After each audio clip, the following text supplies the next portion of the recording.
Now it's a great honor to bring Knut Hechtfischer of Ubitricity onto the stage. Welcome, Knut, to Ecosummit. Here's your clicker. Yeah. Jan, thank you very much. It's a pleasure to be here once again. It's very inspiring to have a speech after Tesla. I fear that the experience to use our product, which is about plugs and cables and sockets, isn't as sensational, and won't you give that particular smile when driving a Tesla, except you're a very special person, I'd say. But plugging it in everywhere, which means ubiquitous, and making that affordable, that's what Ubitricity is about, making access to electricity affordable. And that enables the smile you just saw on the Tesla. If you have no garage where to park, and if you have no clue how you might plug it in, you might find a solution for that. What I try to explain today is that we do not solve a technical problem here, in particular, because, you know, it's just a plug, eventually. You saw it in the Tesla presentation. You can see it outside where we plugged in the Teslas. The clue is how to make it affordable to access, manage, bill, and meter all this stuff, to allow to monetize on charging infrastructure, to define business models, to include that in the electricity framework.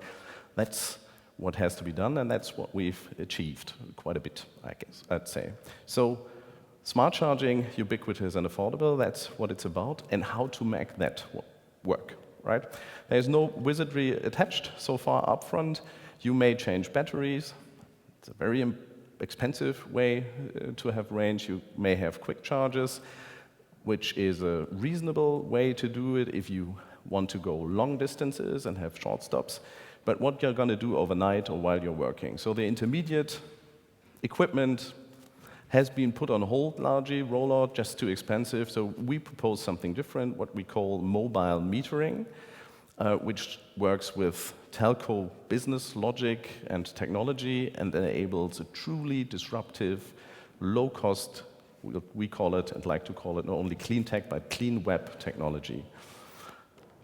So it's all about learning from telco. How do you access a service? Electricity against payment is a service. You have all connected devices with you. You're all connected. You can send data, you can exchange data, but everywhere, just ubiquitous. This, once upon a time, was stationary. So you went to an access point to access your service. Well, with payment mechanism and all the interfaces, not done anymore, right? Today, everyone has a phone, many more phones than before. But that's efficient because you even more places where you can make calls today. And that's what we transfer from the electricity world. The electricity is all around. You see the light, you see the cables, all the plugs, but you cannot access them against payment. Or if it's for free, you don't care. But for a car, it won't be free. I can assure you, it's just too expensive. Accessing the electricity against payment is a service that you also can take with you. That's what we did. We developed a technology that enables you to take your electricity with you, to enable mobile electricity, and that's what just mobile customers need. And well, again, you can say, well, to have some RFID cards and some sensors and all this stuff, and to shift some data and put it on bills, no wizardry attached. Well, yeah, a mobile meter, which is a mobile electricity meter to which utilities deliver then their electricity, that has quite some regulatory implications to convince existing utilities to do that, which we did. So again, look at this. It's Paul who helped us here to present today, just took the photo a couple of days ago. Would you be in a municipality that wants to enable their citizens to access the internet? Would you build this stationary system, right? Would you have the stationary access point and tell, well, if you want to do internet on the go to that access point? No, you would just install very smart Wi-Fi spots and tell everyone you got to get your own device. Yeah, would you still build phone booths? No, but why did they put this piece from RWE there then, right? Why did they just pull a socket that's switchable and identifiable and use mobile electronics to do the rest? So we can do it on the wall. what do we do? Well, first of all, we have an identifiable and switchable plug. It has to be identifiable, otherwise you won't be able to do the clearing behind it in the billing, and it has to be switchable to avoid free electricity lunch. And the other piece you need, you see here the working prototype, we have it outside, can answer all the technical, detailed questions then, if you are interested, which I hope. That's the mobile meter. It can be in the cable, can be in the car, can be in the connector, but the important thing is that you bring the intelligence with you. Right? That drives down the cost on the other side of the socket. So it's just like laptop and docking station, right? And again, reason not to make things more complicated, make it easier, because the device comes with your contract, it comes with your tariff, it comes with your electricity. It's going to be in your trunk, you just pull it out, it's your device, your contract, your tariff. So what we do, essentially, is operate what we call a virtual grid. Now that we can deliver electricity to things, which is quite an achievement, right? Today it's going to be for homes and for premises, but we can deliver now the electricity to a cable, which you can see outside. You need to organize it that it pops up in one distribution grid and another distribution grid, and can be in Munich or in Potsdam or in Berlin or whatever. And to serve one electricity meter over all the grids, you need to have your own grid.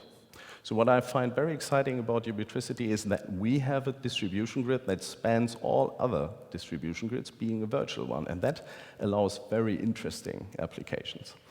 So for example, here as you see, well, integrated in a light pole or again on the wall, you can even get your whole home rooftop electricity out of a light pole in the city center. You can connect a Bavarian roof with a Berlin city streetlight, just by have a virtual layer of distribution grid operation, connecting the sensors, connecting the dots. And remember, it's just machines doing a bit of communication and a regulatory framework that has to be taken into account. Everyone here can exchange data. You can do the same thing with electricity. The rest is copper and a bit of data and a lot of rules. I can assure you that you have to take into account, but that's it, right? It can be distributed to consumers, it can be distributed generation, it can be distributed storage. It is a very transaction cost efficient system to enable a whole new class of electricity related services. So what I like most here, and which is very Berlin, is here in Torstraße in Mitte. It took 30 minutes to drill the hole in that pole. Of that type of pole, we have 6,000, which is the perfectly paced subgroove of 25,000 poles, where you can introduce that very easily, drill a hole, put in the plug, bring your own intelligence, and have, for a fraction of cost, which for example here, it's 300 euro to do that in series. Today we're a bit more expensive. 300 euro per charge spot as compared to 15,000 for a standard charger of RWE, including, of course, installation cost and planning and so on. And admittedly, the standard equipment is much more powerful. You won't be able to get 22 kilowatt hour, that kilowatt out of a light pole, of course. It will be 3.7, but overnight, overnight when you're working. So when time is not really as important, that's just what you need, to have at the next. Well, that car is also very agile and it's very green, as you can say, and it's outside, and I like it very much because it's a Ubitricity smart. But if you want to have that Tesla smile in the same on the next morning, well, you should be able to plug it in, even if you live in a city. And that's the way, we think, to make that affordable by making and thereby making it ubiquitous. That's Ubitricity.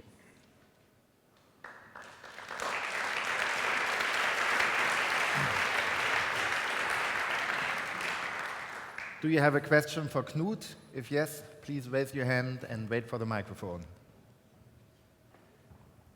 Over there. Good morning. Do you have any plans to make the charging wireless, so like inductive charging, or what's your opinion about that? Well, we organize the metering. Can be placed. It has to be placed to make sense from our perspective on the mobile side. That can be in the cable or in the car. So it combines very nicely with inductive charging as well. It's technically, of course, it's more sophisticated to do that, but it works. So if that happens, that's nice.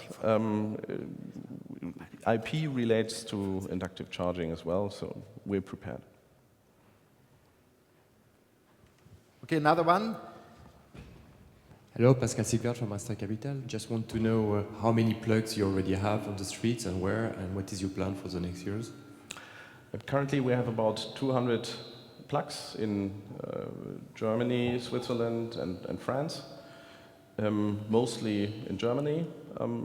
We are doing pilots with respective stakeholders, which means employers, fleet operators, OEMs, and municipal utilities and municipalities, I like that word. The commercial launch is mid next year. So the industrial partner is already on board, and sales targets for end of next year in the DACH region will be around 10,000 mobile electricity contracts between, well, utilities and their customers, and us delivering the respective data, and about 2 to 3-fold of sockets, which means 20 to 30,000 sockets next year. Sales target end next year. European rollout is to commence 1 year afterwards. Okay, I have a final question for you, Knut. You know which one? Do you recently raised any money?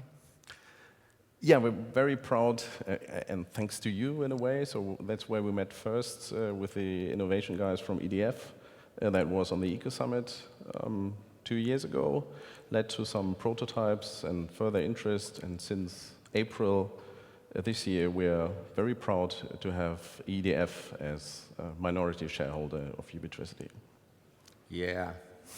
Public record, okay, you got it. Okay, thank you very much, Knut. Can I have the clicker? And you get applause. Thank you.